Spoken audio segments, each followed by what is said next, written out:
Une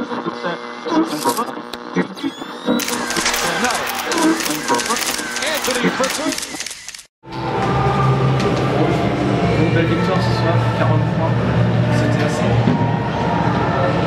L'objectif, il était de remporter le match, de se mettre dans le meilleur rythme possible pour préparer le match de Berck et de ne pas blesser de joueurs. Voilà, on était dans une configuration un peu particulière puisque Corentin Sozo et Claude Jean-Pierre étaient malades. Donc c'est pour ça que, c'est pas Corentin, c'est Boris. Oui, Boris et Claude, c'est pour ça que Boris n'a pas joué. Et c'est pour ça que Claude n'a pas joué beaucoup non plus, parce qu'il était malade. Donc je ne voulais pas prendre de risque sur ça, quoi, en fait, sur ce match-là. On est bien parti en plus, on a mis le rythme qu'il fallait, et puis on a défendu comme on espérait le faire. Donc voilà, on a fait le travail, mais l'objectif c'est que toute la semaine on soit capable de s'entraîner comme si on était deuxième, et que samedi on joue comme si on est premier pour avoir encore un peu plus de confiance. Et justement, pour revenir sur la performance de Corentin, il a fait un excellent match ce soir. Oui, il a surtout fait une bonne entame de match, une bonne première mi-temps avec beaucoup d'adresse à 3 points, parce que je crois qu'il a juste manqué un tir à 3 points en première mi-temps. C'est bien, ça va lui donner un peu de confiance. Il faut qu'il garde cette confiance-là pour la suite de la saison.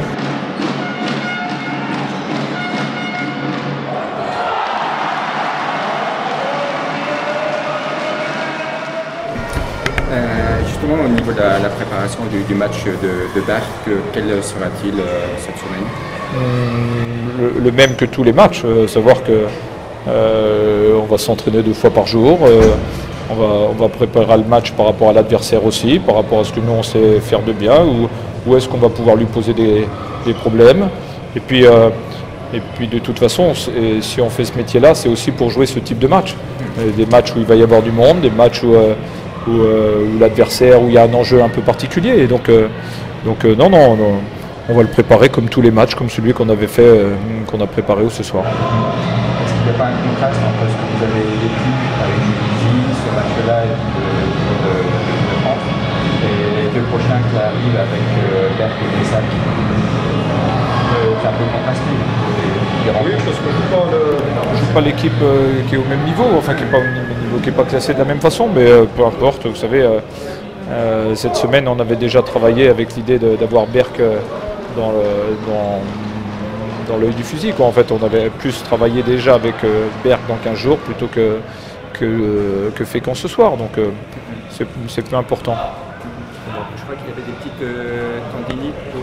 Oui, ben ça y est, Camille et qui est-ce qu'il y avait d'autre, Brunel, oui. Et Marco, mais Marco c'est bon, là maintenant il est sur le terrain. La difficulté c'est avec Florian qui est de nouveau arrêté et qui probablement manquera le match de Berck. Avec Florian, qu'est-ce qu'il a? Une tendinite aussi, mais à un autre endroit, une insertion des abdos adducteurs, donc il faut être un peu vigilant là-dessus.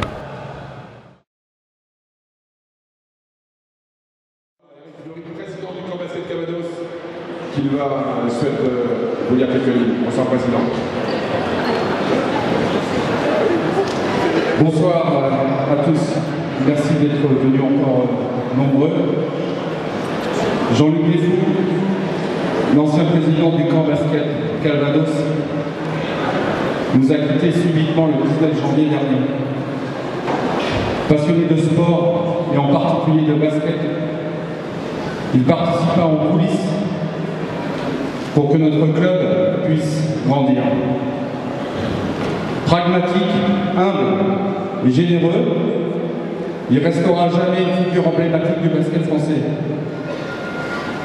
À sa femme et ses 2 enfants, à sa famille et à ses proches, le Camp Basket Calvados exprime ses profondes et sincères condoléances.